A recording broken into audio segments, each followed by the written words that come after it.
from non-alcoholic centered events to self-defense classes for queer and trans people, voguing events, poetry nights, dancing rehearsals, yoga and a regular life drawing class, plays, salsa class, book launches. a queer family-friendly show about fungi. It's a place that you can pretty much do everything and anything.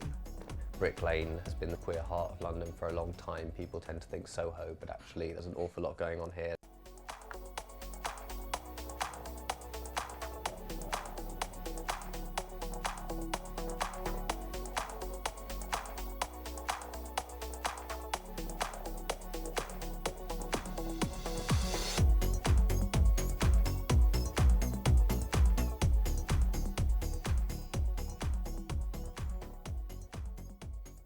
My name is Aisha Shaibu-Lenoir.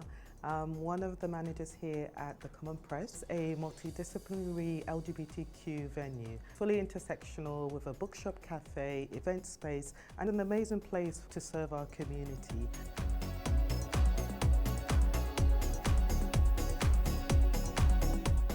Good choice. This is such a great book. Read any Kirsty Logan?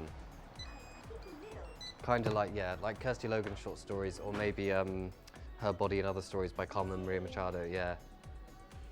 Just brilliant, creepy body horror. My name is Alfonso Seaverking, I'm the manager of the Common Press. It's an immensely complicated space to run because it's trying to be a lot of things for a lot of people, which is great, and I think we're achieving a lot of those things. Every day is completely unlike the last. There's always such a weird collection of things going on here and so many interesting people.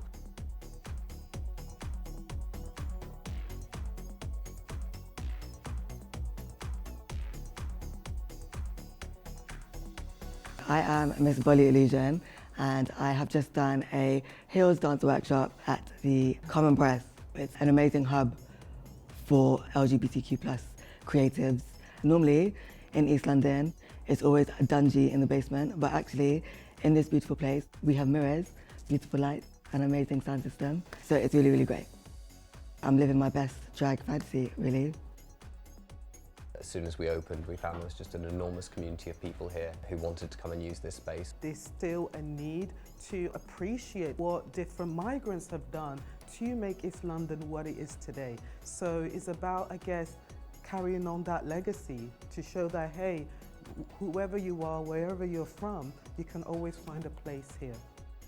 There are very few venues that do cater for all of us. Only one queer bookshop left now, apart from us, I think, in London. Not just in London, but across the world, and especially spaces that cater for queer women. I mean, for example, in New York, we used to have over 200 lesbian spaces. Now you're talking about a handful. Our scene is still kind of predominantly catering gay men, as opposed to the whole community.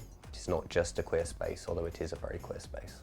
We also stock a lot of books by authors of colour, books on disability studies, progressive politics, environmental justice. It's a bookshop for everyone, really. Whenever somebody comes in, they're like, oh, this feels different. I don't know quite what.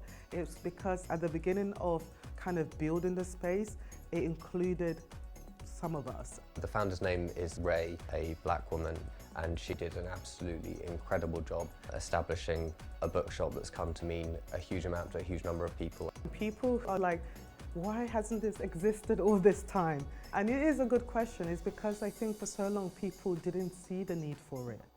It's that intimacy that you can create. This is a truly beautiful space. People feel like there is a place for them. There is a place that they could call home. There is a place they could identify with. It creates this pillar within the community.